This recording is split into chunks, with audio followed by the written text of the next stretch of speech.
Hello Internet, what's going on? I'm Ricardo, the Cynical Critic. Did you guys have fun Halloween? Because I sure did. I pretty much just stayed home and then dressed up as a scary monster, hid in the bushes near my front door and scared all my neighbors by jumping out and screaming like a madman. My favorite moment was when the cops showed up and tased your ass. But enough about my daily activity. Let's get this review started. In the previous episodes, last chapter, the last of our characters teamed up, leaving us with 4 pairs. Ruby and Weiss, Jean and Pyrrha, Blake and Yang, and Nora and Ren. We also saw the continuing interactions between these pairs. Weiss is still annoyed and mad about being paired with Ruby, and Ruby is starting to agree with her. Jean and Pyrrha's pairing continued to mirror that of Jerry and Beth. Blake and Yang are still enjoying their stroll through the grim-infested forest, and Ren and Nora also exist. But troubles are brewing as we left off with Ruby and Weiss pretty much at each other's throats. Ruby accused Weiss of thinking that she was perfect, and Weiss compared Ruby to the child that she technically is. But it isn't only Red and White who are having problems, as it seems that the only reason that John hasn't been eaten yet is due to Pyrrha helping him both learn more about the world and about himself. Sounds like typical waifu stuff. Not only does she help him learn more about his own body, but is also the sole reason for the weeaboo to keep on living.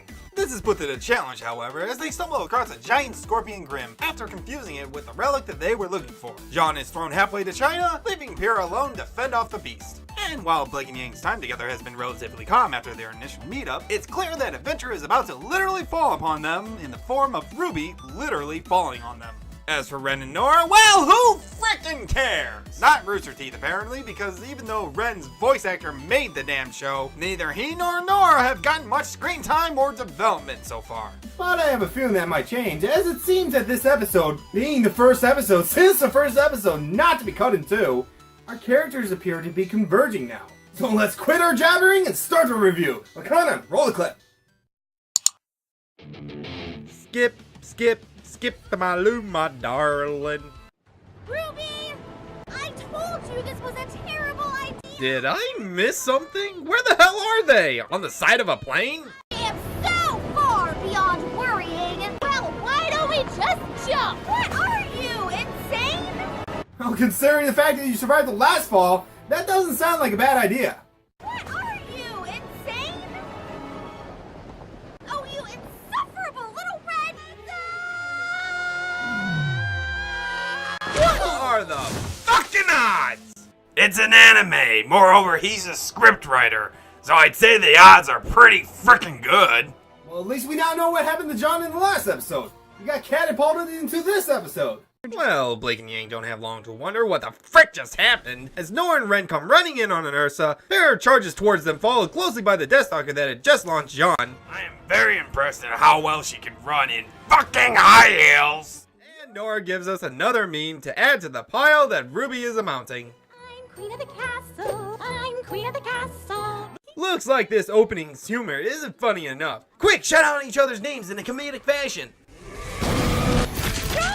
Pyrrha! Ruby! Ruby? Yang! Nora! Well, all this excitement is too much for Yang, surprising given her usual party nature, and she voices the annoyance of the audience. I can't take it anymore! Could everyone just chill out for 2 seconds before something crazy happens again? Yang? Comedy! How could you leave me? Considering your previous bitchy nature, I'm surprised your own parents haven't left you. Also, is that thing just flying around in a circle? Why are you still anywhere nearby?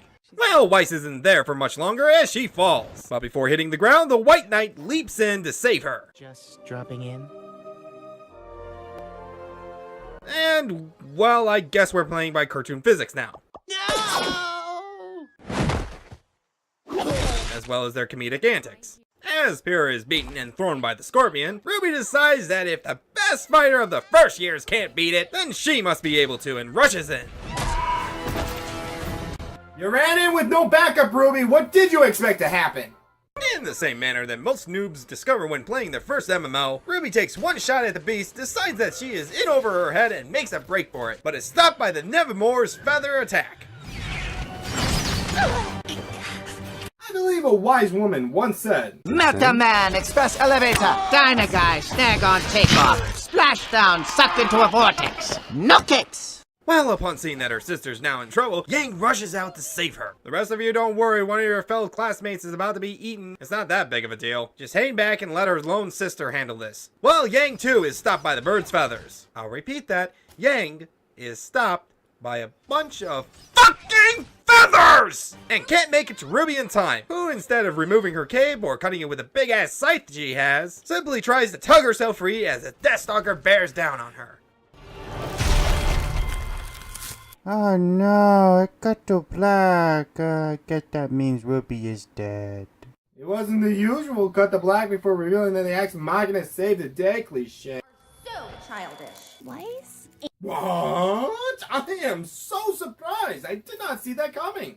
And dim-witted, and hyperactive, and don't even get me started on your fighting style. The white rose grows stronger. Shut up about those stupid ships. They're not even canon. So yeah, Weiss comes to Ruby's rescue. She admits to Ruby that maybe they both have a bit of growing up to do. Weiss then makes the deal, saying that if Ruby stops trying to show off, she herself will try to be a bit nicer. I'm not trying to show off. I want you to know I can do this. Yang finally makes her way past the fucking impenetrable feathers and embraces her sister. So happy you're okay. Are any of you gonna try to kill that thing while it's pinned? No, you're just gonna leave it alone? Okay. So after Ruby and John each grab a relic, the 8 of them then decide not to kill off the still pinned scorpion and instead run away.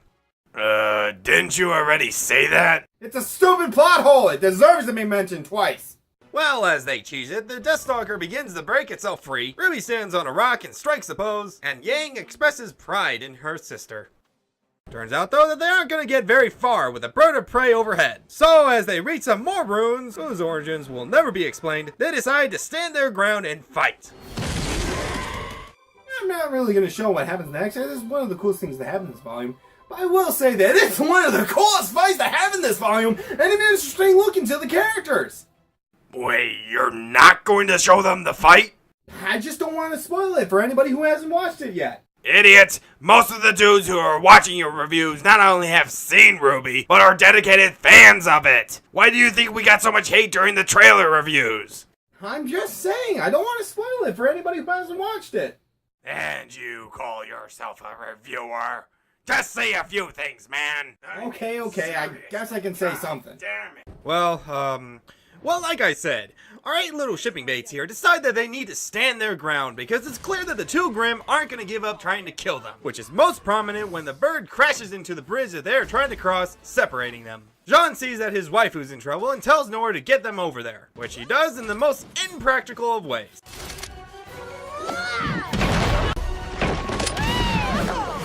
Resulting in the 2 of them crashing into the Deathstalker and knocking Blake off the edge. But Blake twists around in midair and swings herself to safety. Insert your all cats land on their feet joke here. Now we have our 2 teams, each facing a dangerous Grimm, and it's unclear just who has it worse as both of them do all they can to hit the beast with all they've got. However, when shooting doesn't seem to work against them Nevermore, Ruby tells Weiss that she's got a plan. Back with John and the gang, he manages to guide his team into pushing the Deathstalker back. As Perrin and him block the Deathstalker's claws, Ren jumps onto the beast and manages to partially sever its stinger before being thrown off. And by the guidance of their somehow just now capable leader, Perrin manages to finish Ren's job, Nora deals the final blow, and the beast finally falls.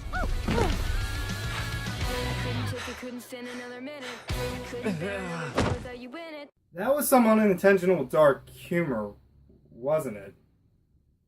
Because, you know, Monty Ohm, the voice actor for Ren, he died.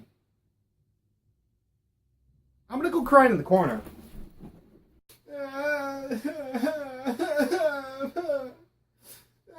Why must our bright stars leave us so soon? Oh, come on, man! Shut up, Wakanda! It's frickin' sad! I know it's sad and it sucks! But crying about it is not going to change things. Come on, man, let's just finish the review. For Monty. Okay. You're right. The review must go on.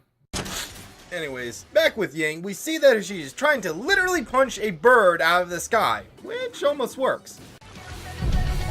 Weiss slides in and freezes the bird's tail down, keeping the Nevermore from flying away. Yang and Blake then use the latter's rope knife gun thing to create a slingshot as Ruby leaps into position. Weiss lines up the shot and then fires Ruby towards the Grimm's throat.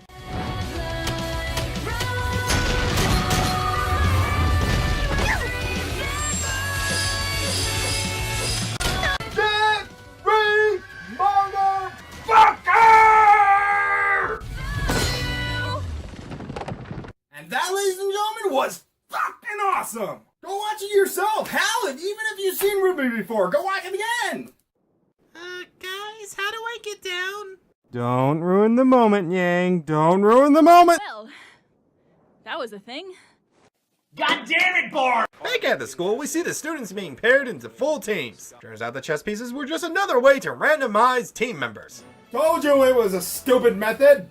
with each team's title being an acronym, formed from the initials of each team member's first name. For instance, Jean Arc, Nikos, Nora Valkyrie, and Lai Ren, aka Ren Lai, since being of Japanese descent, his full name is written in reverse order, are paired up and given the team name of JPNR. Pronounced Juniper. It also turns out that the beginning letter is the team's leader, meaning that John is leader of Team Juniper. Listen, I know he managed to pull off a single moment of competency, but I don't think that makes this guy a good leader. Hell, the dude could barely write a half-decent story. Well, that's not the only stupid choice of leadership, as Ruby not only gets her wish of being on the same team as her sister, as both of them grab the horsey piece, but is also team leader of her color team, which is called Team RWBY. Cause that's not fucking stupid or narcissistic! Hell, why don't you name a holiday after her?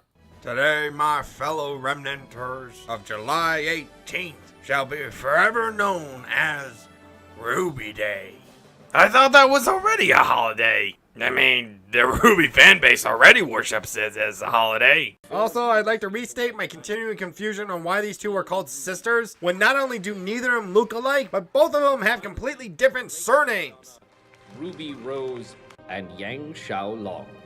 Yes, I read your comments. Yes, I do know why. And no, I still think it's stupid that it takes 3 volumes to answer my question. It looks like things are shaping up to be an interesting year.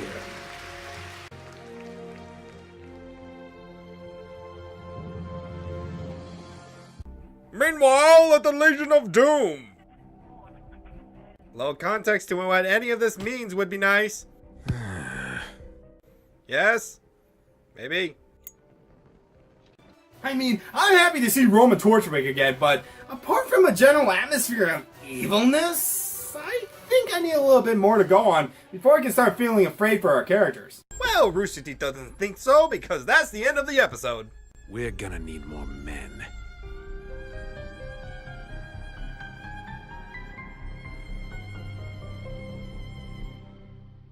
And boy, was that a great episode! We got some really fun action, a little bit more hinting at the main story, and if you were paying attention, you could see that our main characters got a bit more development. Let's first talk about the fight, because for some reason, most people thought that this show was going to have more of that. I can't imagine why. But we do swiftly understand the reason for their anticipation. I can see a few other reasons why they might have been looking forward to this show. Moneyome was known pretty widely throughout YouTube for both his Haloid and Dead Fantasy videos. And after being brought on for Red vs. Blue, it was clear that this dude knew how to set up a fight sequence. And the fighting this episode was pretty damn good. The animation was smooth and elegant thanks to the show being 3D animated. You just know that if this had been 2D animation, while it would have looked nice, it just wouldn't have had the impact that it needed. Being 3D animated, we get a much more intense and fun fight with clean movement from all involved. This is not without flaws, however, like it feeling a bit too short, considering the fact that we barely got a decent fight since the first episode. What was also disappointing were the lack of stakes in this fight. It felt like the characters were a bit too overpowered, as almost none of them got severely injured, nor did it feel like any of them were in any real danger. However, I think that was the point, to simply focus on setting up these characters and their teams, and let the fight just be enjoyable to watch. I think that's what's posted to the entrance to the anime world. And each character had a distinctly different fighting style, which made the action all the more enjoyable to watch. RWBY switches between long range and close quarter combat. Weiss feels almost like a support character in an RPG. Blake is less confrontational but is capable of holding her own. And Yang is more than willing to get into the fight. John is the never give up underdog. Nora is a pretty playful beast. Hera is swift and precise. And Ren has an agile ninja feel to his style.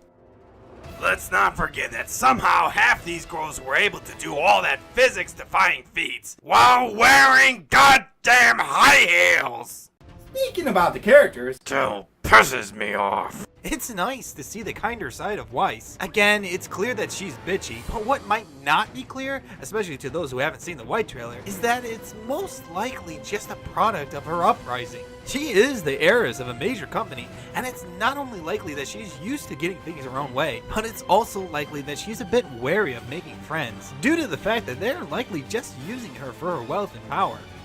this doesn't excuse her immediate nature, but it does help us to understand, like I said in the White trailer review, that she has more going on underneath the surface. As for the rest of the gang, the only one else who seemed to get a bit more development was Yang. Initially, she wanted Ruby to grow up and not have to rely on her big sister as much, but that probably changed upon seeing her nearly get impaled by the Deathstalker. Oh, by the way, I've been calling these Grimms by their names because throughout the episode and the volume and the series in general, we are barely told what these Grimm are called! Either way, upon seeing Ruby nearly hurt, it's likely Yang realized that her sister is still her little sister and had a bit of growing up to do. Which may be why Ruby felt too rash, as she's surrounded by people who not only are older than her, but are likely a hell lot more experienced. She clearly feels like she needs to prove herself. Which may be the reason why both she and John were chosen to be leaders of their team. That or because one of them wrote himself into that position. Both have more potential of becoming good leaders if given the chance to grow. Both care about their teammates, and both seemingly have an instinctual knack of coming up with a plan on the spot. The last thing I will mention about these characters is how nice it was to get pairs that were near opposite to one another. Ruby is childish and Weiss is too serious. Blake is quiet and Yang is too talkative. John is a noob and Pierre is a pro. And Nora is energetic while Ren is calm. These opposing personalities mean that these characters' interactions are both entertaining and continually interesting. Plus, it continues to offer tons of materials for the weeaboo shipping fetish. The last thing I'd like to address before we bring this video to a close is why we don't get that many fights this volume.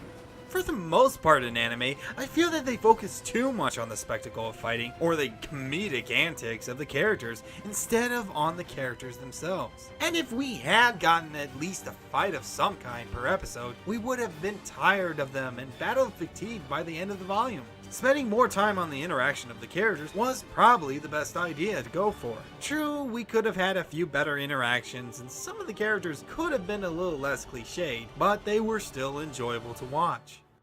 As for whether or not they will continue to be nice to watch, we ourselves are going to have to continue to watch the show to find out.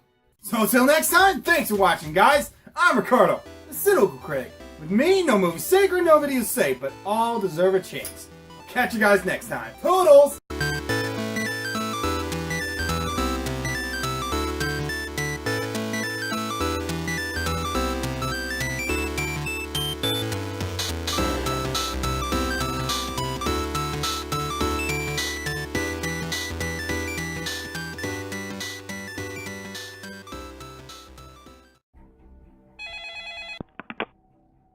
Roman, we need to cook.